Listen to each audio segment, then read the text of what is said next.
바로 두 번째 다음 이슈로 넘어가 보도록 할까요? 두 번째 이슈는 어느 언론사에서 가져오셨나요? 예, 두 번째 존버는 3대 신용평가사인 피치가 네. LG전자의 신용 등급은 유지했지만 신용 등급을 철회했다는 되게 이례적인 발표가 있었습니다. 그래서 이 부분을 좀 자세히 다루기로 하겠습니다.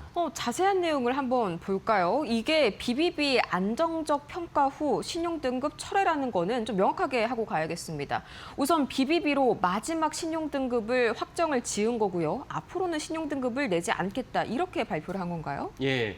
그 3대 신용평가사는 피치, 무디스, S&P인데 그쵸. 이런 회사들에게 굴지의 기업들은 뭐 국가도 마찬가지고 굴지의 기업들은 이제 나의 재무 상황, 내가 어떤 회사인지를 신용평가를 해주세요라고 요청을 합니다. 요청을 하면은 해당 그 신용평가사들이 여러 가지를 살펴본 다음에 그에 따라서 해당 회사에 대해서 좀 전에 LG전자 BBB 되게 사실은 뭐 안 좋은 등급이죠. BBB를 매기거나 BBB 플러스를 매기거나 A를 매기거나 이렇게 그런 신용 등급을 매기는데 신용 등급에 따라서 무엇이 중요하냐? 은행들이 대출해주거나 그다음에 해당 회사들이 채권을 발행할 때 해당 채권에 대한 가치가 얼마가 어떻게 되느냐. 만약 우량 회사가 채권을 발행하면 채권 금리가 낮아도 되지만 우량하지 않은 기업이 채권을 발행하면 채권 금리가 올라가게 됩니다. 이런 모든 것들이 연관된 것이 3대 신용평가사가 해당 기업들에 의해서 신용 등급을 매기면서 발생합니다. 근데 피치가 LG전자의 BBB를 유지하긴 하지만 신용 등급을 갖다 더 이상 매기지 않겠다. 왜? LG전자가 요청해왔다. 우리한테 더 이상 신용 등급을 매기지 말아달라라고 요청을 했던 것입니다. 이 점이 사실 상당히 충격적이라 하겠습니다. 네, 신용 등급을 철회한 것 자체부터가 좀 시장에 충분히 부정적인 인식을 줄 수 있는 뉴스인 것 같습니다. 그 배경이 궁금한데요. 예, 그 원래 신용 등급을 철회한다는 것이 사실 많지 않은데 두 가지가 있습니다. 어떤 거 있냐면 하나는 해당 회사에서 안전 등급이 나올 것 같으니까 사전에 미리 왜냐하면 신용평가사들은 신용 등급을 매기려면 여러 가지 재무적 자료, 여러 가지 자료를 요구합니다. 그 자료를 갖다가 많이 숨기고 제출하지 않는다면 신평사는 해당 회사에 대해서 신용 등급을 매기지 않게 됩니다. 그래서 사전에 그 회사 입장에서 더 이상 신용 등급을 매기지 않는 게 좋겠다라는 맥락에서 더 이상 자료 제출이 싫으니까 신용 등급을 철회했다고 볼 수도 있고 또 하나 무엇이냐면은 굳이 이 비용인데 이 비용을 갖다 우리가 왜 내야 되느냐. 이 비용을 내서 가장 큰 것은 아까 말씀드린 대로 해외에다 채권을 발행할 때, 뭐 국내 채권을 발행할 때도 마찬가지입니다.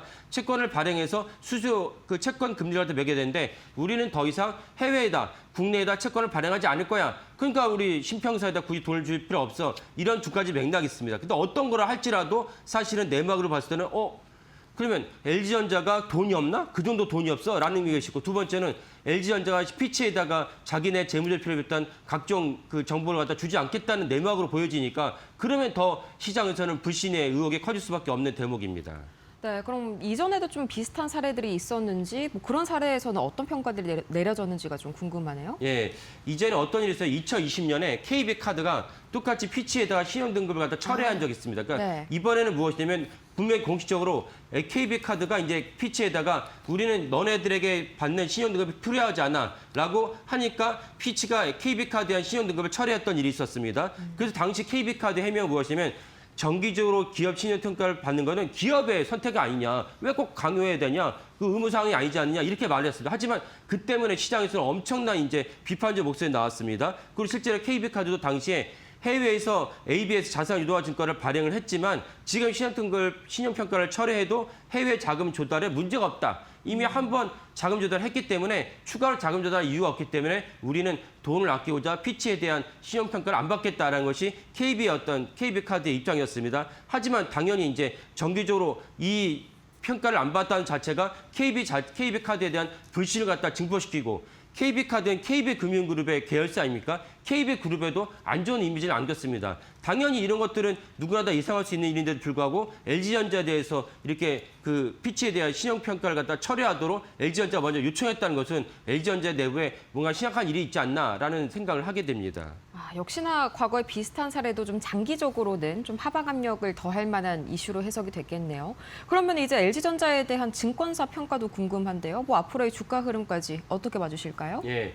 그 LG전자 이러한 그 LG전자에 대한 시장 평가를 보면 일단 LG전자가 상승했던 내막은 무엇이냐면 많은 분들이 아시겠지만 LG전자도 로봇에 대한 많은 어떤 에너지와 그 시간을 썼거든요. 그래서 LG전자 로봇은 미래 성장이 좋다. LG그룹이 사실 전체적 성장 동력이 꺾인 이유는 2000년에 LG반도체랑 현대반도체 그래가지고 이제 반도체가 있었는데 그걸 이제 현대반도체로 하나로 이제 모으면서 그래서 그게 오늘의 SK하이닉스가 되지 않았습니까? 그런 관점에서 LG전자가 강하게 반발을 하면서 당시 이제 구본부 회장이 정경련 회의에 불참하는 일까지 벌어집니다. 그러면서 LG전자가 전체적으로 성장 동력이 꺾였는데 하지만 로봇이 있긴 있으니까 뭐든지 주식시장 로봇이나 성장 동력은 있어야 이제 주가가 좋아집니다. 이 점을 증거한 긍정적으로 봅니다. 하지만 부정적인 요인은 무엇이냐? 작년 4분기 매출이 역성장했습니다.